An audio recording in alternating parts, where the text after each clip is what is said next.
Now that Sergeant Pepper is 50, does he get a promotion? Where does Melanie C flow into Billy Ocean?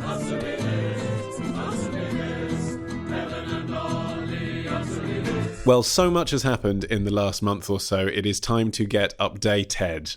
Oh, God. Huh? Oh, God. Because... So much has happened, including you did a comedy class. Helen went to... What do you call it? Do you call it the TED Festival? The TED. You call it TED. Anyway, Helen went to this big conference that's for billionaires. I went straight for stealing the tea bags. Despite the fact you're speaking at TED...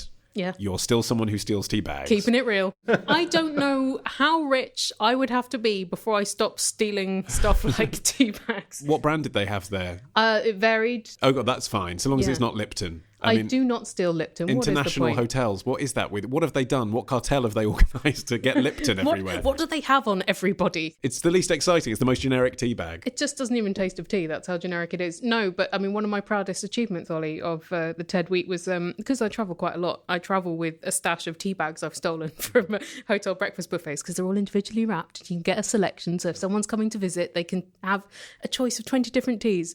And it got so big, thanks to my TED Week teabag thefts, that I had to upgrade from a Ziploc to a hotel laundry bag. That's good, because despite the fact it was a conference for billionaires, you know what I did with that story, Helen, with that anecdote? I related. Oh, kapow. Did you meet anyone famous? I hung out with a friend of Answer Me This, John Ronson, a lot. That was really nice. And it was the funniest thing that had ever happened. Well, it was a bit because he went to this dinner that he'd signed up for where you hang with the billionaires. And then about 10 minutes in, we got these messages from John Ronson going, save me from this horrible dinner. So we went and we got him. We went out to dinner with him. And he's like, yo, save me. And I was like, well, all you did was exit a room of your own volition. We were also hanging out with Roman Mars, who can now do a great John Ronson impression, so we have a spare. Hey, stay off my patch, Mars. So that was delightful. Okay, so that's a celebrity hangout. I didn't befriend any billionaires, so I feel like I haven't had the full TED experience, but I met an asteroid hunter and a woman who studies black holes, because people are wearing lanyards with their jobs on, and when you see jobs like asteroid hunter, you're like, is that real? So I was pretty excited to meet those people. But Martin has also had an exciting time while I was away. Yes. Not quite TED. What have you been up to, Martin? I got presented an award. Yes, you did. By one of the most excellent podcast award hosts I think I've ever come across. You are talking about the British Podcast Awards, which took place towards the end of April. That's correct. Yeah, we won an award for Best Review Show. You mean, we? Yeah, not this one. We didn't. Not this one, no. The podcast I do with Sam Pay, Song by Song, in which we talk about every Tom Waits song in chronological order. And you're the best. The best review, The best. Yeah. Best show about Tom Waits. It was really bold for the first British podcast was to have a Tom Waits category, wasn't it? The judges said that they liked it even though they weren't that interested in Tom Waits. So that's a lesson for all you listeners out there who are like, well, they don't really not that asked about Tom Waits. But have a listen to the show. Songbysongpodcast.com, right? Yeah. There you go. You've had a plug in the first 5 minutes. That's it now. Thanks, Tim. Remember that. That's what happens when you're a winner. Get special treatment. Well, someone else who is a winner is Che from Chester. Following on from our discussion about how one would be distributed a year's supply of Weetabix, he's been in touch to say, a few years ago, my wife won a new kettle. Wow. It's good already. He's married to greatness. But there's more. And a year's supply of Yorkshire tea. Quite good. That is good. Is Yorkshire tea one that you would steal from a hotel room, Helen? Yes. Yeah. Any but Lipton's. Any but Lipton's. It is the not in my name of teas, isn't it? I could just scrape some dirt off the floor. Right, year's supply. How many tea bags could I get through in a year? I'm thinking 6 cups a day. That's about 2,000 tea bags a year. Well, that's prescient. Okay. Because Chase says the tea did arrive all at once. Wow. It wasn't in vouchers. A big amount of cubic footage of Yorkshire tea. A year's supply of tea turned out to be 2,400 tea bags. That is good going. Which equates to 6 to 7 cups of tea a day. Yeah. Now, you just said that you'd happily get through 6. I think 6 is a lot for most people. However, for a family of 4, which is how these things are usually calculated, as I said last time we discussed this, that's less than 2 per day. Yeah. It's not that generous of the Yorkshire tea people, if I may say. Quite restrained, isn't it? Yeah, but Yorkshire tea is a strong tea, so you could use a couple of bags in a pot and refill the pot at least once. Yes. Ooh, that's a proper brew, as they'd say on brand.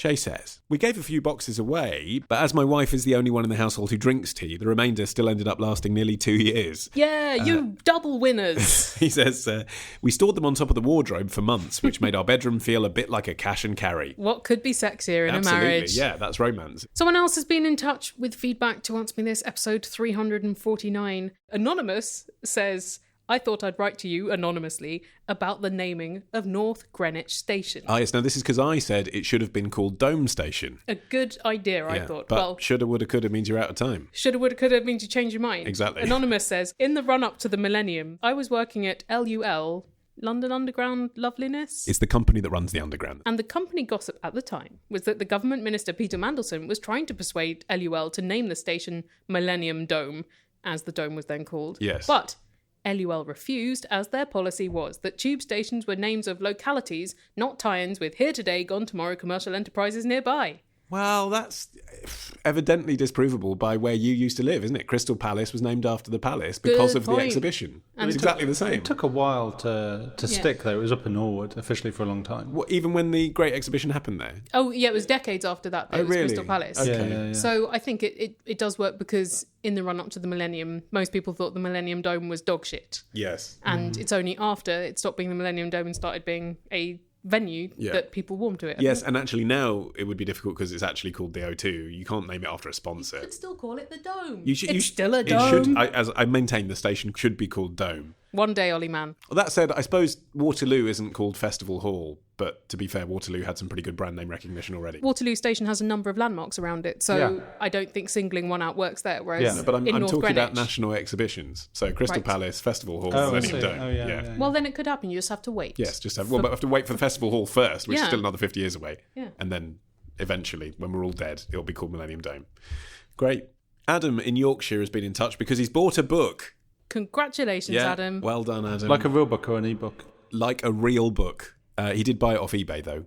So I thought it's an e-book, technically. he says, when I bought it off eBay, the seller neglected to mention the fact that it was coming from a smoke-filled house. Oh, okay. Now, that's, I have to be honest, not something that I would ever think to ask. No, and yet when you get it, you think, why didn't I ask? Yeah, interesting. He says, the smell isn't overpowering, but it is there, and you can smell it when you open the book. Yeah, that'll happen for years. Now, Helen, as you've worked in an antiquarian bookshop, answer me this. Is there any way to get this smell out? I'm sure you've dealt with smoky smelling books before when people left them with you. Oh my God, so many. Okay, really? What, in the bookshop? Because I worked there in the 90s when smoking was a lot more prevalent. Yeah, so I would have thought you wouldn't even be able to identify it because everything smelt of smoke, including all our hair and skin. And people smoked in the bookshop as well. Yeah. But I remember we got this book in which had a business card sticking out of it, and the bit that was sticking out was dark brown, and the other half, protected by the book, was white. Ooh. And that was a very powerful anti-smoking device. Yeah, what was the book? I don't remember, just remember the anti-smokingness of it. It wasn't like Roy Castle's memoirs or something, just to drive the point home. But yeah, things did really stink, and the techniques they used were to leave them out in the sun for as long as you can. So that is something that people do quite often to try and get rid of smells. Hold on. He's in Yorkshire, yeah, I know what you're going to say, Ollie. Yeah, it's going to rain. Wait for a sunny time, Adam, and then leave the book out in the sun, open, as long as possible. Well, how long is as long as possible, ideally? I think probably, all day, but maybe for a few days. Okay, Bring it in at night because of the dew. The other thing is they used to put them in a box with menthol. All right. I can't remember how long for. Again, I would just leave it a few days. What, like a shot glass full? Yeah, I guess. Or maybe crystals. I can't remember. Or whether it was just an open jar of Vapor Rub. Brilliant. You might have a book that smells of menthol. Just depends what you prefer. That's the thing. I don't think I'd want my book to smell of Vapor Rub. Here's a question of music from Ewan in Aberdeen, who says, Helen, answer me this. In the song Afternoon Delight by the Starland Vocal Band, Sky rockets in flight. Boo! what is Afternoon Delight? Boop.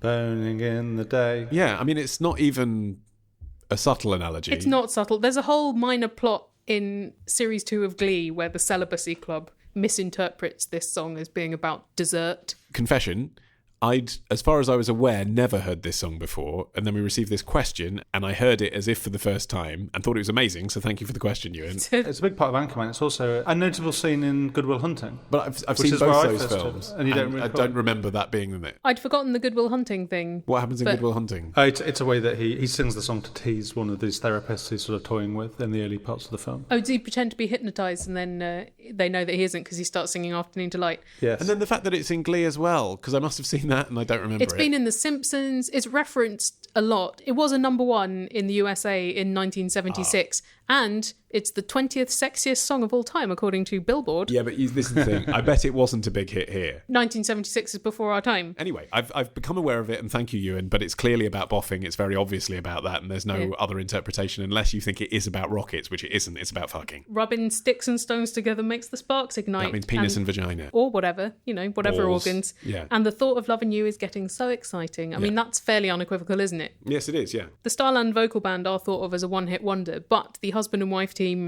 who were the foundation of it had 4 albums, I think, before, and they'd written for John Denver. They wrote Take Me Back, Country Roads. Do you know that one? Yes, I know that one. Yeah, I thought you would. And they worked on the Robert Altman film Nashville, so they did quite well. Here is a not at all fun fact about the title of the song. Apparently, Afternoon Delights was written on the happy hour menu at a restaurant in DC where Bill Danoff, who was one of the founding members, was eating with one of the other band members while his wife was undergoing surgery for cervical cancer.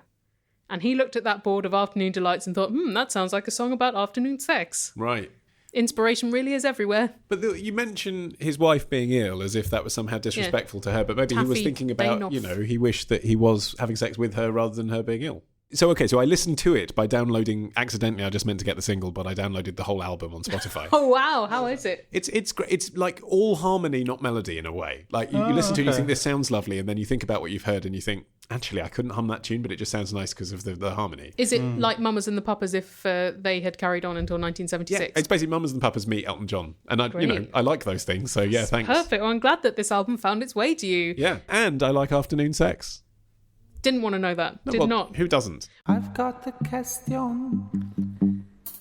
Then email your question to answer me this podcast at googlemail.com. Answer me this podcast at googlemail.com. Answer me this podcast at googlemail.com. Answer me this podcast at googlemail.com.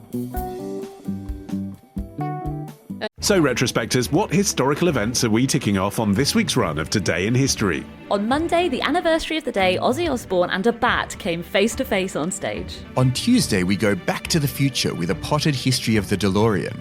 On Wednesday, why is the Pope guarded by those guys in floofy hats? On Thursday, how the Rock and Roll Hall of Fame ended up in Cleveland. And on Friday, was Henry VIII really an asshole, or was it just the result of a jousting accident? We discuss this and more on Today in History with the Retrospectors. 10 minutes each weekday, wherever you get your podcasts. Here's a question from Marcus who says, Ollie, answer me this. Why does Alan Carr not have a little blue verified tick on Twitter? If we're being technical, it's not a blue tick, is it? It's a white tick. Everyone calls it the blue dear tick. God, it's actually a Ollie. white on blue tick. I'm surprised this is coming from you. It isn't a blue tick. This is Alan Carr, the comedian. There's a smoking guru or anti-smoking guru called Alan Carr, I think right? he's dead. Okay. But yes, Alan Carr, Alan the Carr, comedian. the British comedian. The Channel 4 comedian. Marcus says, Twitter seems to give out these little ticks to basically anyone. Of course, I'm not talking about you, Ollie. So why doesn't Alan Carr have one? I noticed that his show Chatty Man has an official account that has one. But does the man himself not deserve recognition? Has he not done enough? He's also got about 5 million followers. He has, yeah, which is enough to tell you that it is the real Alan Carr, really. If there were a high-profile parody Alan Carr account, then I suspect that in the years since Alan Carr decided not to get one because it made him look vain, he would have actually relented and got one.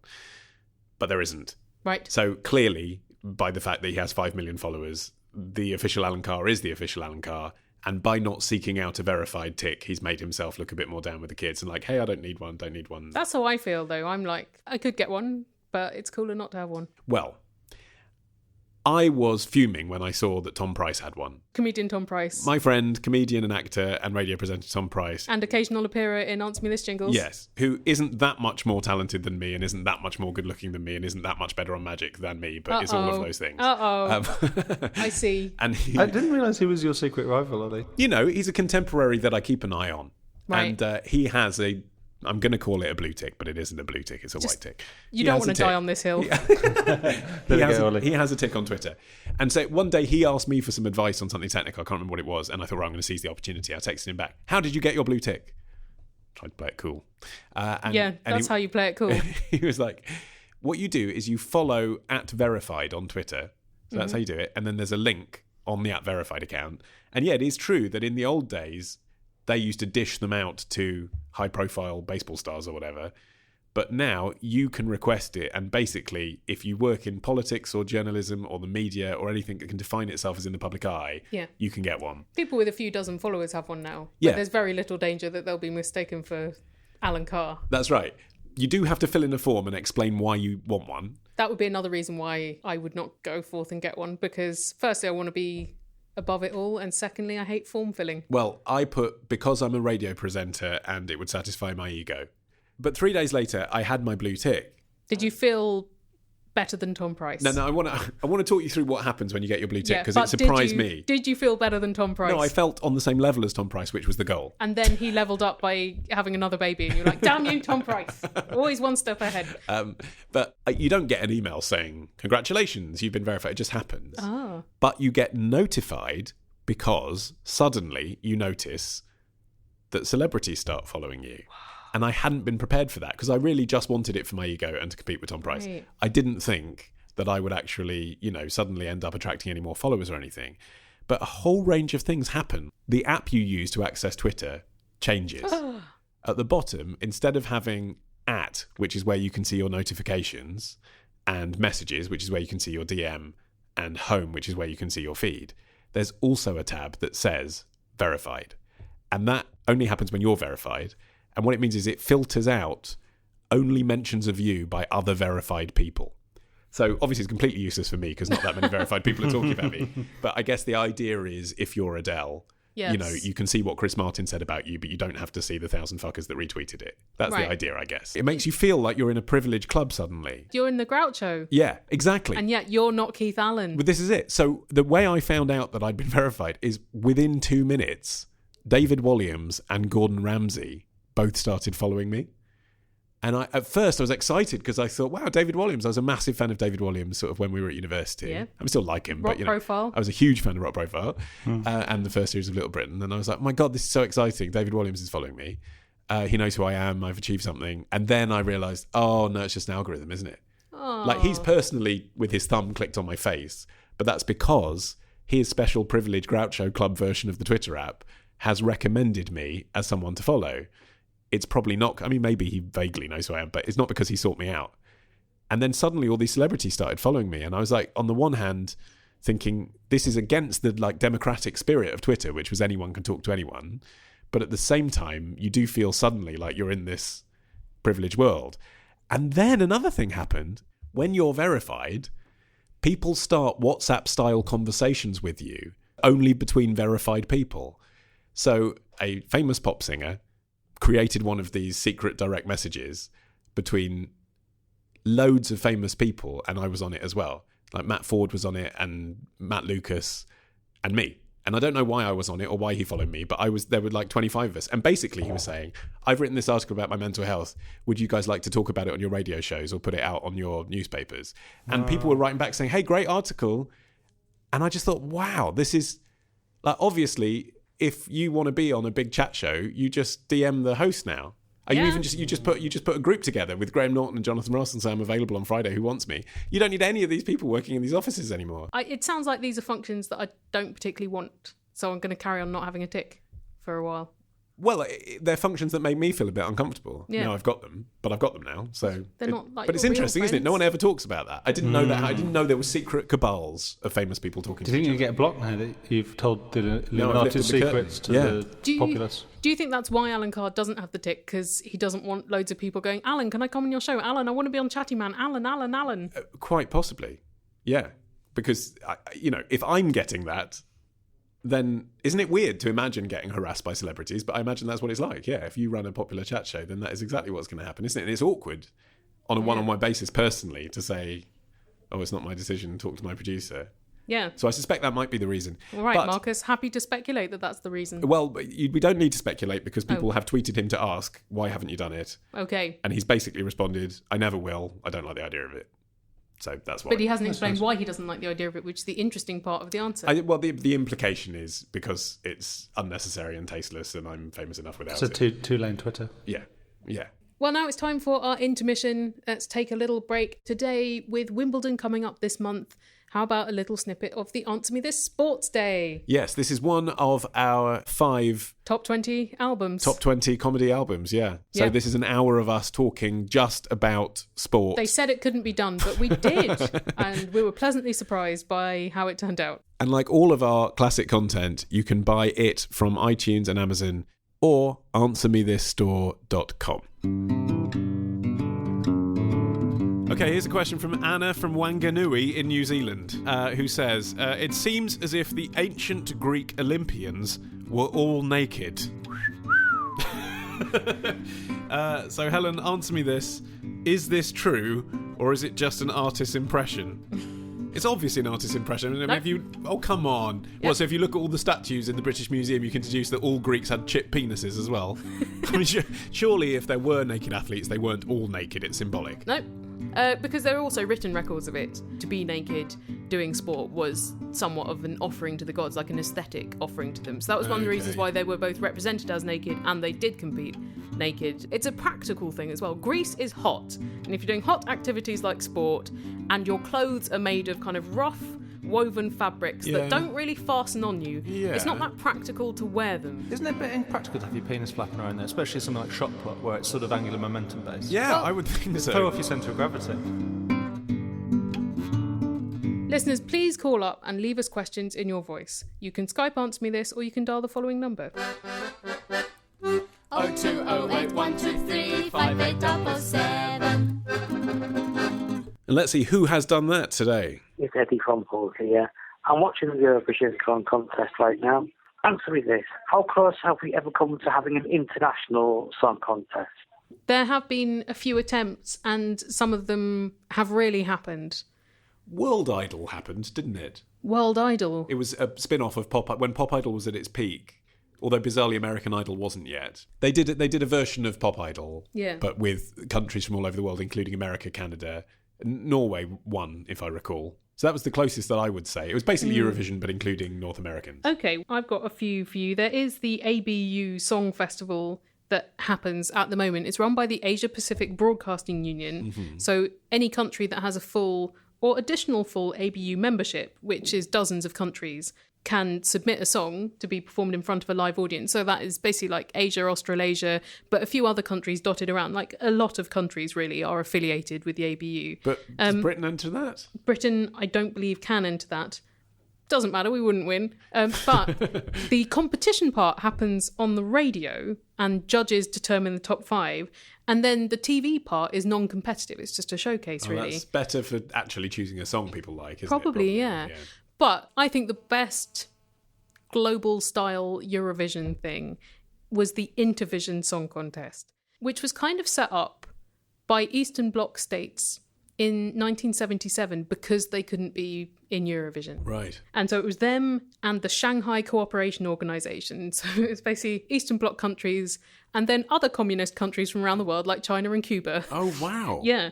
And then a handful of other European countries took part. And it happened from 1977 to 1980 in Poland. Is it on YouTube? I haven't looked. I imagine it's a substantially less glamorous affair than the current... I don't know about that because it evolved out of an already popular music festival that was set up by the pianist Władysław Szpilman, who is the person that the Roman Polanski film The Pianist is about. Wow. So he'd set up this music festival. Eastern Bloc states thought, we want our own Eurovision. And so the director of Polish television decided to nab this thing that was already doing well. It's a bit different to Eurovision. There was no time limit on songs. So there was one girl that just went on for 45 minutes. No. And I can't verify this, but apparently the way they voted wasn't by phone and wasn't by judges. The viewers at home had to turn off their lights, and then they would see the data from the electricity network and use that to allocate points to each song. I do not believe that. That's incredible if true. But anyway, it ran until 1980 and they were like, this is better than Eurovision. And then Poland declared martial law, so the contest stopped happening. But Vladimir Putin has tried to revive it. It was supposed to happen in 2014, but didn't. Right. Because Russia's been putting a lot of effort, haven't they, into their Eurovision entries of late, and then they were barred from this year's competition. For doping. Did you didn't see it this year, presumably you were in America, weren't you? I was. I don't watch it that much even when I'm here. I feel like the older I yet get... it seems to spoil every single one of my birthdays. It's on very close to Martin's birthday. It's always on the Saturday after my birthday, so our birthdays are a week apart, aren't Yeah. Pretty much. they? Yeah, so growing up I never saw it because I was always out on the Saturday after my birthday, but then, yeah, in my 30s, every single Saturday after my birthday I've been in watching Eurovision. Yeah, Eurovision birthday. This year, I can't remember what country it was, but it was a guy who was wearing a jacket split down the middle, so he could play one character by turning his shoulder to the camera to the right, wow. one character to the left, and he sang in falsetto for one character, baritone for the other. What? It was entertainment with a capital E. It was absolutely extraordinary. Did he win? No. Oh. Yeah, no. These good ones never win. Well, the guy who won was like the most vulnerable, talented singer-songwriter he won. So in a way that was quite refreshing. But not what Eurovision's about. You want the entertainer to win, don't you? Yeah, or a banging Euro disco number. Yeah, exactly. Yeah. Here's another Eurovisional question on the phone line. Excellent. It's that time of year. It sure is. Hello, Helen and Ollie. It's Beth from Sheffield here. I love the Eurovision Song Contest. I'm not ashamed to admit it. And I've decided that my greatest ambition in life is to now be the British entry for the Eurovision Song Contest. I'm not a professional musician or a dancer or anything like that. I'm a primary school teacher. Is this an impossible dream? How exactly do you enter the Eurovision Song Contest? How is it decided? It's not as unlikely, Beth, as you might expect. Oh, really? By which I mean, in the old days, to be selected as Britain's entry for Eurovision, the BBC used to choose the British entry, both the songwriters and the singers who could perform the track, and it was a closed shop, and there was nothing that the fans could do about it. However, for the past 2 years, the BBC has been choosing Britain's entry via an open call for submissions. So the page to watch is bbc.co.uk/Eurovision. Is it open for next year already? It isn't. All of this information comes from our friend Ewan Spence. He knows. He does the ESC Insight podcast. Eurovision Song Contest Insight, if you can't crack that initialism. And he does that all year. He does it, yes. So right now he's doing shows about next year's Eurovision. Or debriefing on the one we've just had still. But that is the level of dedication some people have to Eurovision. He knows his stuff. Year-round. And he says that if you he would say this, wouldn't he? But he says if you listen to his podcast, they'll say when the submissions are open. Mm-hmm. Now, then what happens is once you've submitted your entry... And how many people are you going to be up against, though, with that? One would imagine thousands. I think once people have heard this, every listener is going to submit. So they are going to be swamped. Also, I'm not clear whether you can only enter as a songwriting partnership, because it always seems that the artists that they choose have been... Now, I know that pretty much every amateur singer has been on X Factor, and if they're any good, they'll have got through to the semi-finals. So maybe there's no conspiracy there, but it does seem like everyone they choose has been on X Factor or The Voice before and has a fan base already. So I wonder whether if, as a performer, you enter, whether you've got much chance. But certainly as a songwriting partnership, you do. So if you're the songwriter, then I guess, like Stallone writing Rocky, you can force yourself through to the front and say, I've written this song for me. Right, and then they draft in Jessica Garlick to sing it. Yeah, well, I see. Yeah, but what I'm saying is if you wrote it, you can say, fuck garlic in the face, I'm doing this. Wow. Is Jessica Garlick a real person? Yeah. She did Eurovision entry some years ago, I believe. Oh, okay. Yeah. She was... I can't remember, Pop Idol or something like that. She was Pop Idol, yeah. Yeah, they'll get the song and then they'll decide who's going to sing it and rather they'll give than... it to Garlic. What I mean is, if you have the song that you've written, you don't necessarily have to find your own Jessica Garlick and submit with her in place. I think if you put in a very professional bid and you're the winning entry and you're singing it, then you've got a good chance of making the campaign. It should be you doing the performance. So... what happens next is, because they've tried to make this inclusive now, because there used to be a bit of a backlash that this was all being chosen by shadowy figures. What they do Cabal. What they do now is the entries are assessed by members of the Eurovision UK fan club, OGAE UK. I've no idea what that stands for. They then present a short list of entries to the BBC. The shortlist is then discussed by the BBC, and one or more of the entries are included in the BBC's shortlist. So there's still shadowy goings on. There's still, well, we want Blue to do it this year, so, sod the people that have entered. I don't like this. Theoretically, there's a chance that if you get through the process and you're chosen by the fan club, you'll be on a short list that's presented to a shadowy cabal of BBC executives that might then choose you as the song. Well, that's nice. Yeah. Not even choose you as the song, choose you to be on the shortlist. Yeah. Choose you to be the token fan entry on the shortlist. The panel then advises on the songs that are to be chosen for the UK national final. Yeah. But then only after the UK national final is there a vote involving the public. But the public only get a 50% vote, and the UK jury, the shadowy cabal again, they get the other 50%. So basically, it's an inside job with token references to democracy. Oh, initially it sounded like Beth's dream was possible, and then with every piece of information you imparted, it ebbed away. No, it is possible. I think that sounds doable. She just needs to become high up in the BBC and then start wrangling from within. But instead of choosing to represent Britain, have you considered choosing to represent Belarus? More likely to win. You're more likely to win because of the Eastern Bloc. Yeah. And so just by way of reference, Sweden had 2,478 submissions this year. Wow. Germany, 2,493. Belarus, 67. Oh, brilliant. And there's no rule about the nationality of the singer. Katrina and the Waves. Exactly. Gina G. So you can basically say, well, I feel a real emotional attachment to Belarus and I've spent the last 6 months living here and I'd love to represent them. That's fine. You can do that. That's a great idea. Yeah, so go and represent Belarus. I mean, you've got a 1/67th chance. That is a great tip. And presumably their system's even more corrupt than the BBC, so you just have to bribe someone. And you've got a 20% chance of getting on the telly in Belarus because they put 13 acts through to the televised final. So that gives you a 1.5% chance of singing at Eurovision just by entering. This is great. Yeah. Go Belarus. Okay, that's cheered me up again. Yeah. We're opening a cafe that serves only jelly. The markup is immense and then we'll get on the telly. We want a brand ambassador. We're in talks with Nelly. But also Cisco is keen. We've put the full menu on squarespace.com. You can choose from raspberry, strawberry, lemon or the green one. And our website will look great even when we're bankrupt after year one. They're not ready for our jelly.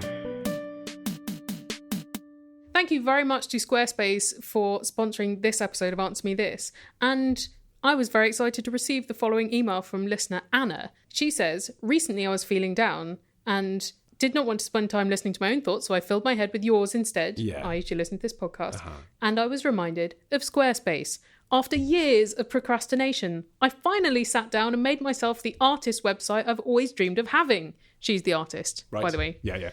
I was overwhelmed with the idea. I'm an illustrator, painter, scenic artist, and singer, so it was a challenge to organise all that into something pretty and straightforward. Well, I finally did it! Oh, well done, Anna. And there's a portrait of the Zoltz woman in there too. What? You're the Zoltz woman. I need to find this, Anna. Amazing. I used the promo code ANSWER to help you guys out a bit. Thank you, Anna. Good for you. And it's karakalu.com. That's her surname, I presume. I believe so. I'll link to it on our website, answermethispodcast.com. Okay, well done, Anna. And she reached a point where she's like, can't put this off any longer, and then found out that it was all together quite an easy thing to do. It is. Good for you, Anna. Well done. Very pleased. Slightly proud even. It's a nice website too. It looks cool. If you would like to take up the offer as well, remember... Be like Anna. Be like Anna. It's free to play around for 2 weeks in the sandbox like a child. But then sand. If you want to graduate to the high school of internet and make your site real and people can see it, yes, then you have to pay. But at that point, you get 10% off by using that code. Answer. Hello, Helen and Ollie. I'm Reese from South Wales. Back in the 60s, there were talks of the Beatles starring in the animated classic The Jungle Book. But what I want to know is, why didn't this happen? Did someone in the Beatles refuse to do it, or did Disney decide it was a bad idea in case they'd upstaged the film? If you could answer that for me, that would be great. Thank you. To me, it's always been obvious that it was supposed to be the Beatles. These are the vultures on the tree, with the sort of Fab Four type haircuts. Okay, I haven't seen it since I was 3 years old. So. Well, they sing in a barbershop style, not a Fab Four style, but they're clearly modelled after the Beatles. So it's not a surprise to find out that, Disney had originally approached the Beatles and asked would they like to play the vultures, because they obviously influenced it. In the same way that, you know, the monkey, whatever he's called, is obviously influenced by Louis Armstrong. It was clearly intended to be a Beatles-esque song. And then rumour is John said no.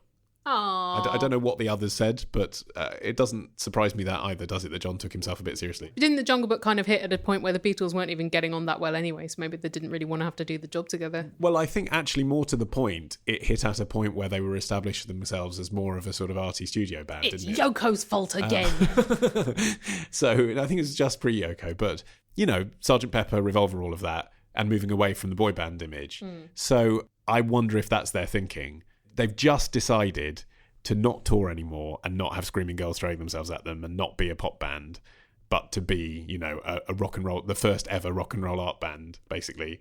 And that doesn't really, in brand terms, go very well with doing Disney soundtrack. Well, weirdly, it does now. Yes, now there'd been absolutely. absolutely no contradiction, Well, which also- is why Randy Newman does Toy Story, and that's fine. But also now you would know that the Jungle Book had endured for 50 years Yes. and was still a popular thing, and cartoons didn't damage your credibility in that way, and it was an afternoon's work for 50 years of kids being into you. Yeah, exactly. So you would, but then But it then was newer. that was exactly. Yeah. Then the only example that was even remotely like that would be like Dick Van Dyke being in Mary Poppins, Which was very cringe and still is. if you're John Lennon, you can see, yeah, it's not just not the image we're going for. Yeah. Actually, talking about Mary Poppins, this is an interesting Jungle Book fact, and forgive me for saying so, Reese, but arguably more interesting than your Beatles fact. Level up next time, Reese. The song that Car the snake sings in the Jungle Book, Trust in Me, you know, Well, like I said, I was 3. right, Can't remember a thing. Sinister Snake. Okay. That was originally written for Mary Poppins. And Wow. it was called Land of Sand. And who was supposed to sing it in Mary Poppins? I think it was Mary, but I suppose it wasn't supposed to be sinister then. It was supposed to be vaguely sort of Aztec-y and exotic. There was a sequence that got axed from the film where the kids travel around the world. Right. But it's just funny to think of the song in the Jungle Book that's clearly saying to kids, beware the sinister, slimy characters that you meet out in the jungle, because they're not all your friends. It's funny that would ever have been sung by the goddess of child rearing. Care. Yeah. But it was going to be. That is interesting. Yeah. Sherman Brothers, versatile.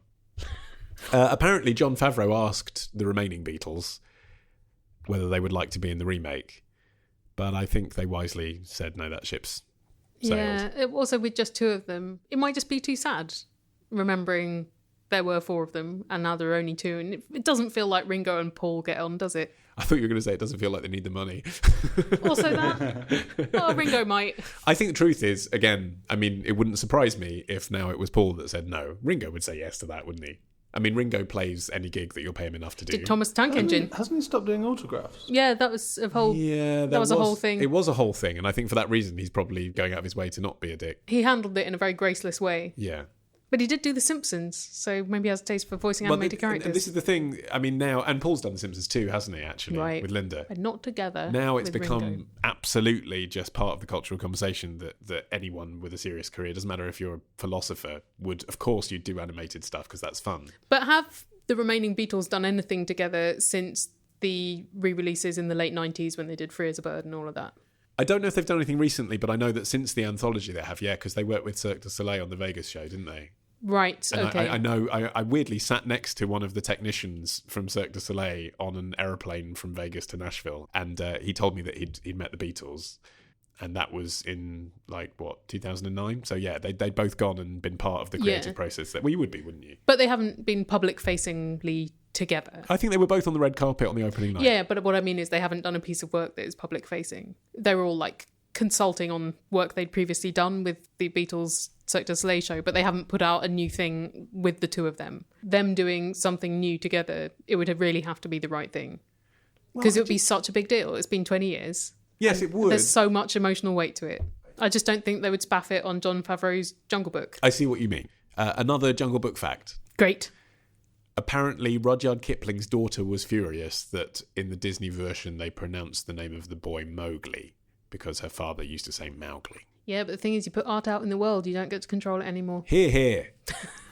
I agree. I think you can't obsess about that kind of thing. All you can do is say, Dad said it Mowgli. And then he sold the rights to you, and so you get to say it Mowgli. Yeah, exactly. You get to use the same voice as they used for Winnie the Pooh to play the snake, and A.A. Milne's estate sold that, so... Yeah, and they put a T-shirt on Winnie the Pooh. Exactly. And they've had to learn to live with it. Yeah, that's right. Here's a question from Kelly in Las Vegas, who says, Helen, answer me this. Where did medieval European dragon mythology come from? Where did it come from, Helen?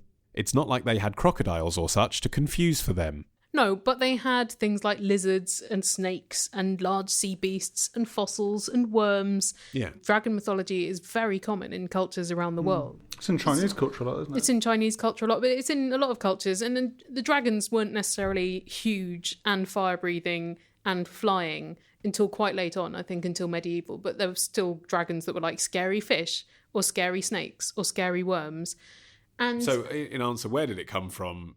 Sort of Scary amalgamation of lots of animals. but also an amalgamation of cultures. So Britain might not have had crocodiles, but Britain did have contact with other cultures which had different and more strange and frightening creatures. So a lot of dragon mythology in Western Europe came from ancient Greek mythology, which was heavily influenced by Middle Eastern and Asian mythology. Yeah, and you can sort of tell the influence of oral tradition as well, can't Yeah. you? Because it's so exaggerated. It is literally like lizard meets snake. It's like, imagine your grandpa telling a story, and then it was massive, and then Yeah. it was all green, and then it was slimy, and then Yeah. it breathed fire, and then it hoarded all the gold, and then it, it's like... Yeah. You're just adding detail Yeah. because you're not writing it down. And also, you had less artificial light, so things in the dark were probably more terrifying, and you couldn't necessarily see things as well as you can now, where you've got like a lot of photography. So maybe if you had a passing glimpse of a whale, you'd freak the fuck out. Yes. Because you wouldn't necessarily know what it was. Here's a question from John from Pinner, who says, I'm a big fan of The West Wing, and I've also been watching a lot of Designated Survivor. What's that? Is that the one with, what's it called, Jack Barrow? Kiefer Sutherland, Kiefer yes. Sutherland. Is it one of these stories like where he's the Secretary of Agriculture and everyone dies and then he has to be the president? Right. Something that like makes that? sense, bearing in mind the question that's about to follow. Okay, Designated Sutherland, got it. John says, it struck me that a ton of TV shows are based around the White House, and the Oval Office in particular. Mm-hmm. They all require something pretty detailed and realistic, as people are very aware of what the real place looks like. So, Helen, answer me this. Is there a ready-to-go White House set for shows to use and share, making small adjustments as they need, or do they all build new sets each time? A bit of both, John. I got some information from my friend Rishikesh Hirway, who makes the West Wing Weekly podcast. Oh, great. Which is episode-by-episode discussions with Josh Molina, who was in it from, I think, Series 4, and then other people who were in the West Wing or in production of the West Wing. And he said the West Wing was shot at Warner Brothers and they still have the set there on the lot. You can visit it. That set was actually originally constructed for the Rob Reiner, Aaron Sorkin film, The American President. Oh, good movie, that. I mean, I haven't seen it for a long time, but yeah. I've never seen it. But, says Rishi, other Oval Offices are separate sets in separate lots. So presumably some of them you would get someone else's set, and other times probably easier just to build one from scratch. Which makes sense because there's rival film studios, and why should Yeah. they let each other use their sets? And they might have different technical requirements as well, so they would need something built without a particular wall or whatever. Yeah, except the answer is money. If it's going to cost half as much to use the Warner Brothers one as build your own, then you would rent the Warner Brothers one, wouldn't you? I bet there are examples of rival studios sharing Oval Office sets. Do you think it's just cheaper to build your own rather than ship all of your crew over and release it I think it might modify be. the set and lighting? And return it intact as well, because I was reading about set dressing the other day, and they were saying they would have to hire stuff. This is for Key and Peele. So they would have lots of sketches per series. They would have to have locations for each, and everything that they hired had to go back in immaculate condition. And that was hundreds or thousands of pieces of furniture and props and walls and stuff. So it seems like a real pain in the arse, actually. Well, my friend Tom Price, I can't believe I'm mentioning him again, he's going to get more followers than me, was in Victoria, the ITV show about the Queen. Who is he playing? Don't know. I didn't Some watch royal. it. Sorry, Tom. He was Lord someone or other. Right. I saw enough of it to see the kind of thing he did in it. In the scenes that I saw that he was in the House of Commons because he was a politician, and they were talking about something to do with the royals, obviously. And it was lots of shots. I mean, lots, like maybe 10 sequences that I saw in an episode, which lasted 10 seconds each, where there was a swoop of a camera through the House of Commons, and he was just standing going, here.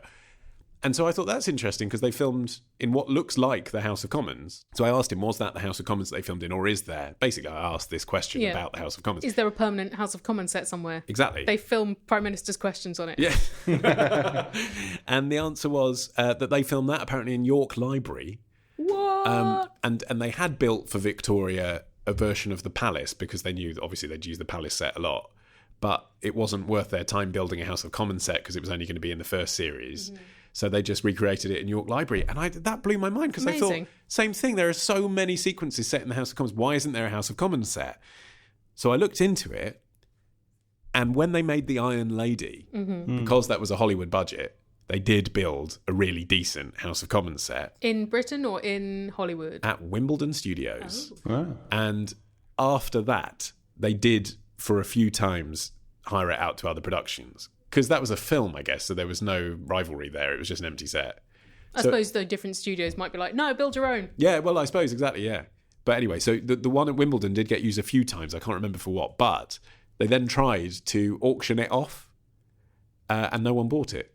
It's a lot of space you would need to house your own fake House of Commons, I would think. Well, I guess they were hoping that someone like Warner Brothers would buy it and just have it for when they need a House of Commons set, because it's incredibly detailed and looked exactly like the House of Commons. You'd think even maybe a news network might buy it so that they could do fake recreations news. Or fake news. Oh God, I walked straight into that one. Or a public school would buy it to train up their students for their inevitable careers. Yeah.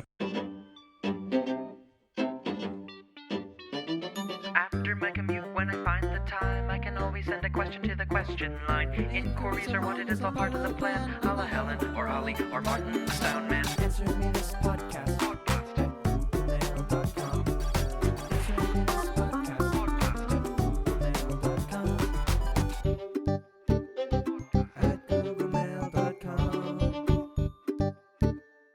Here's a question from Catherine in Melbourne, Australia, who says, I have a dilemma that has been gnawing away at my conscience for over 20 years. Wow. Very That's excited. even longer than the podcast has been going. When we started, that dilemma had only been gnawing her conscience for 10 years. She says, when I was in my late teens and still living with my parents, my boyfriend and I made a rather delicious batch of chocolate chip dope cookies. This is a good setup. We left them to cool in the oven and went downstairs to my room. About 30 minutes later, my mum, who knew what we were up to, but decided to ignore it, came rushing in and said my dad had gotten home and accidentally eaten half a tray of cookies and is unknowingly stoned out of his brain. Oh, see, there's a delay as well, isn't there? We've talked about that before, but you've got to wait probably 3 or 4 hours for that to really kick in. Uh-oh. Well, the dad doesn't even know.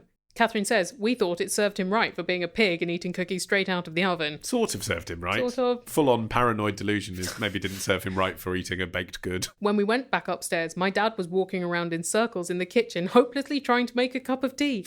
It was actually quite hilarious at the time, but we knew we were probably going to be in big trouble, so hid downstairs. That's the grown-up reaction. About an hour later, Mum came back downstairs and said that Dad thinks he's having a heart attack and wants to call an ambulance. Wow. Somehow I convinced her he would be fine and just needed to sleep it off, so she tucked him into bed and hoped for the best. The next morning he was fine, but he still believes he had an episode and most likely has a heart problem. Oh, shit. The good thing is that even now, 20 years on, he goes for more regular checkups at the doctor. Don't justify this afterwards by saying that you've done a good thing. He's actually been living a more healthy life So since then. we did a really good thing. Yeah, definitely, yeah. Ever since we threatened him with a knife, he's lived every day as if it's his last. So, Ollie, answer me this. Do I keep letting my dad believe he had a heart attack, or do I tell him that he was actually completely wasted for the only time in his life, as he is very, very anti-drugs, and risk him probably writing me out of any inheritance? I feel like he should know the truth, but then again, please help. I mean, the lie's been going on so long that the easiest option is to continue it. Yeah, totally. So you are actually making an active decision by deciding to tell him the truth, whereas probably in the first decade of this lie, you were making an active decision to keep up the lie because he was coming to you saying he thought he had a heart problem. But he's happier and healthier because of your lie, right? I don't know if your mum is still around to discuss this with you because she already knows, so she could be your confidant as to whether you should tell him. I wonder if, in fact, she's already told him. Oh. And they're making you... If he's very, very anti-drugs, your quote, maybe they're making you suffer with guilt by continuing the charade that he thinks he had a heart attack. Because he would have discussed that a lot with his wife, I should imagine. The heart attack. Yeah, and she knows the truth. Surely she's told him at some point in the last 20 years. But also, now, what's he really going to do? He's not going to ground you because you're not a teenager anymore. No, but I mean... He'd be really pissed off. Yeah, I mean, she says, write me out of the inheritance, which is probably, she's probably saying that to be funny, but it probably hints at She's probably concerned that it would change fundamentally her relationship with him. I'm trying to think of what this would be like in my family, but I think the thing is I'm squarer than my parents, who are pretty square, so it's an achievement on my part. It's just really sad, like, because I know it was like happened accidentally, but effectively you've spiked to your dad. Yeah, I know it was by accident, but you should never do that to anyone. Like, you know, if I'd been the dad, I'd just be like, oh, I had a psychotic episode, so I'm going to spend the rest of my life worrying about having a psychotic. Even if I didn't think I had a heart attack, I'd just be like, well, I guess the best case scenario is I had a panic attack, and I was like, you know, it's just like, oh, you spend the next 10 years going like, I need to keep an eye on my mental health, and maybe I should go on antipsychotics. What is the benefit to telling him now? Is it just to stop her feeling the weight of the guilt? I mean, she might think in some distant way that he'll find it amusing. Yeah, but I mean, his health seems to be better because he thinks it did happen. Yeah. So actually, there are some ways in which it's better for him that you don't tell him. Well, I don't think if you told him, he would then start doing things that are really unhealthy. Cheeseburgers and the bath. Oh, he might go full midlife crisis then. Might do though, yeah. So really, what is the reason to do it? It's just for her, isn't it? Yeah, it's for her, but it's about feeling that you've always been totally honest with your next of kin. So is that just for her? I mean, once he knows that this deception's been going on for 20 years, he'll probably ultimately be somewhat glad that he knows. But his wife's complicit. Yeah, that's true. Or his wife at the time, don't know if they're still together. Maybe the secrecy tore them apart. I mean, the positive spin on this is you've I mean, I know he's anti-drugs anyway, but you've definitely made it so that he wouldn't be tempted now. Maybe he would retroactively realise he had a great time on it and want to revisit. Well, if you have a similar experience of accidentally getting your parents stoned... Please tell us, please. There was someone who wrote in a little while ago where her mum wanted to get stoned and she was like, should I supply my mum? Should I be a dealer for my mum? But I don't think we've had spiking parents before, so it's good, isn't it, to have the variety even after all this time? I enjoy this email very much. I enjoy these weird little family dilemmas. Yeah. 20 years of secrets. If you can shed light on this at all, then all our contact details, as ever, are listed on our website, answermethispodcast.com. And use them to send us a question as well. Yes. And on our website, we link to our Twitter and Facebook, so you can befriend us there. Yes, and to the Answer Me This store, where you can buy our first 200 episodes. Now, in the back catalogue is episode 190, which featured guest John Ronson. And when I saw him at TED, he said, there's an anecdote I told on there that I've never told anywhere else. Which one was it? Pocahontas. That's a good story. It's a good story. Yeah, and so I thoroughly recommend that episode. It's great. It is a great episode. Here's a treat. And we'll be back with a retro episode of Answer Me This the middle of this month and a fresh new one on the first Thursday of July. And if you fancy giving us some money, we wouldn't say no. PayPal.me/answermethis. It'd be rude to say no. It would. And that's it. That's it. Bye!